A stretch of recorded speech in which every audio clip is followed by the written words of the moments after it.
Ma'am, gaano katagal yung anong dahilan kung bakit gaano katagal para maging ganyan kaitim? Sir? Gaano katagal para ganyan maging itim? Kaya sabihin, nakailang beses magpa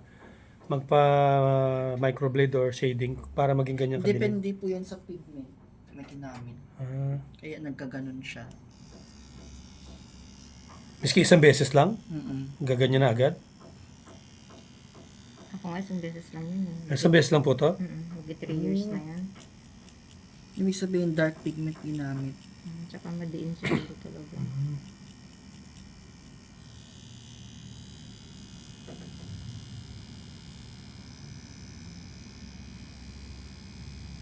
Di ba sir, second pass na to? Mm. Ito na yung last pass.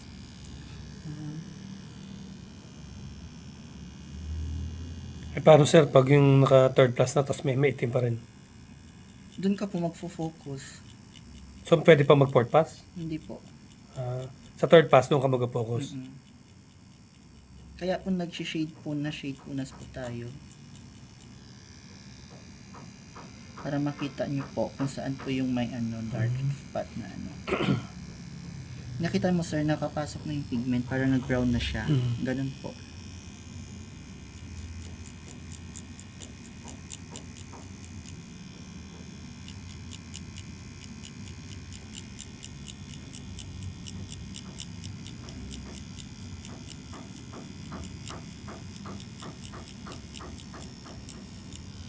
So hindi siya totally mawawala. Magiging lighter lang. Mm-mm. Parang light brown, gano'n. Mag-light lang siya para Hindi katulad dati talaga itim, no? Opo. Makikita to ni ma'am kapag na, heal. So gaano katagal sir ang healing niyan? Parang kilay din po. So hindi niya dapat basahin. Opo. Ano, hindi kayo maliligo. Explain mo maya sir yung bawal.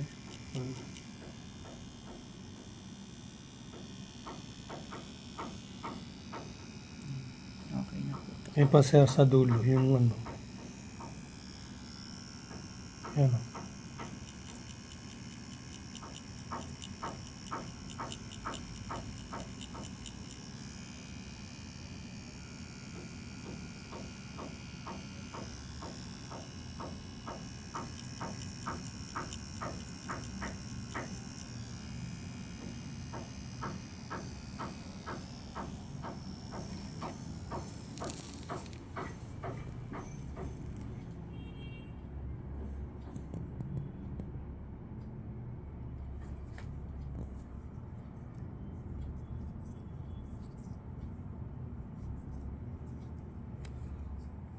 Ano, nag-light din siya.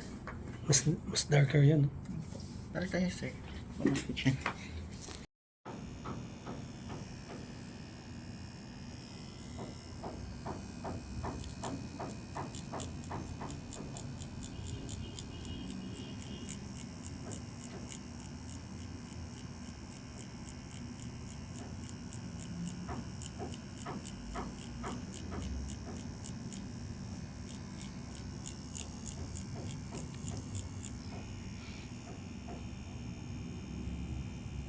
Mas dark pala dito sa kabila mo, ma'am.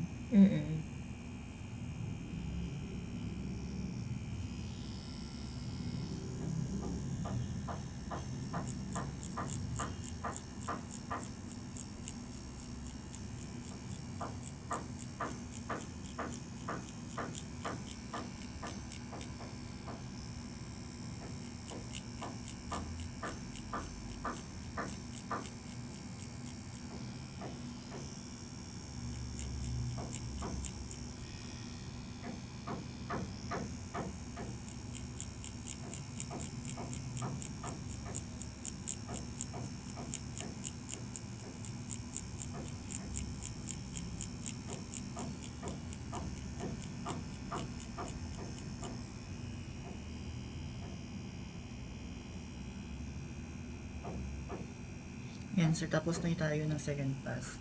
Ito na yung last. Balik ulit tayo dito.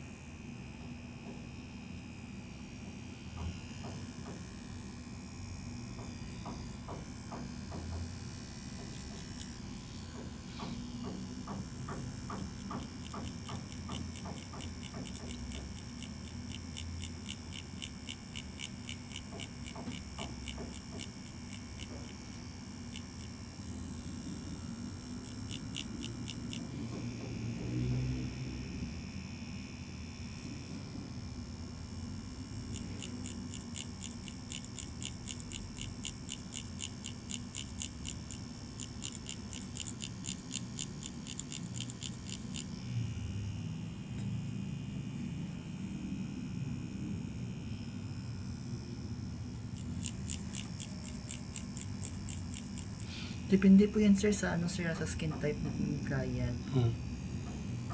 Anong skin type ni ma'am? Ano to eh? Dry siya, hindi Dry? siya oily. Oo, mabilis na kasi pumasok ang pigment. Meron bang skin type na normal? Opo. Eh baka yung normal yung kanya. Ha? Baka normal. Kapag ano sir, kapag normal, mabilis lang po makapasok si pigment. So yung yan. Dito mabilis lang siya, hindi siya oily. So normal siya. Hindi ka naman acidic ma'am, no? Ewan ko. Paano ba pag acidic? Ang acidic sir, diyan mo hirap hirap mo papasukin si pigment. Eh pag oily, Mahirap din. mas mahirap diya. Di ba mga datakal kanina ni Ma'am Pearl sa'yo, yung acidic at saka yung oily. Mm. Ganun po yun.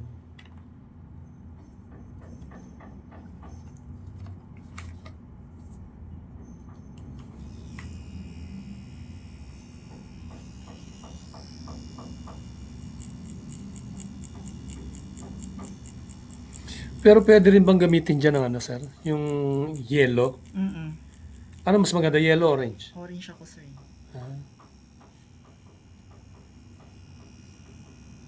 Tapos pwede mo yan i-combine yung orange at saka yellow. You mean, paano sabihin? Di ba may picture ka doon sir? Yung ano. Ayun po. Paghahaluin ko? Opo, kapag di ba may example doon ng mga kilay na may color doon po. So, ibig sabihin, baba, yung combination, yung orange ko muna bago yellow. Pero hindi ko tatanggalin. Opo. Ayan. After nun, per na tayo. So, yun. Sir.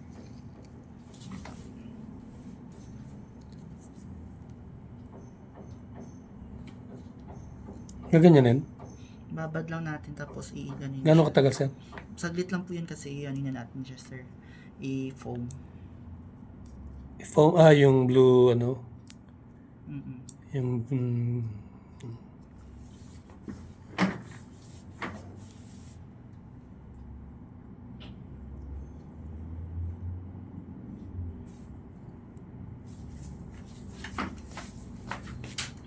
Di ba? Yung sakit. Opo.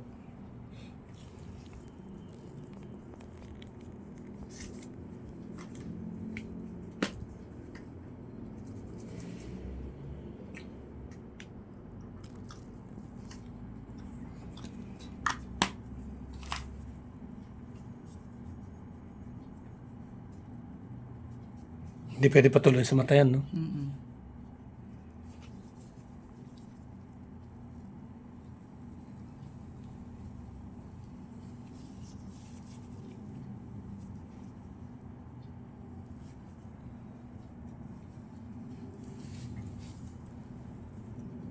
Yan ma'am. Baka magsabi kayo nag-orange yung kilay nyo. Spark po yan ng kasi nilalabas na po yung yung pigment po. Yan po tanongin mo sir, kapag nag-orange po, ibig sabihin, nilalabas niya po yung pigment na nakapasok. Di ba? Kasi. Siyempre kaya nag-orange kasi orange yung nilagay mo. Hindi sir, kapag nag-orange siya di ba? Yung sa kilay na. Oo, yung nilalabas niya po kayo siya. Kala mo kung ano sir. Tapos ma'am, ang bawal po kayong kumain ng malalangsa, maanghang, at saka bawal basain. Yan po. Ilang araw, sir? 3 days. 3 days. Malalangsa. Ano yung mga isda, gano'n. Kumain na isda, tsaka fishball. Chicken Malas na ba fishball? Opo. Malas na. Tingnan niyo po sa salamin ma'am. Sana salamin. Doon na po. Yung kanina mong kilay at saka ngayon. Pwede mo siya sir muna picturean ma'am. Picturean po muna ni sir ma'am. Sige.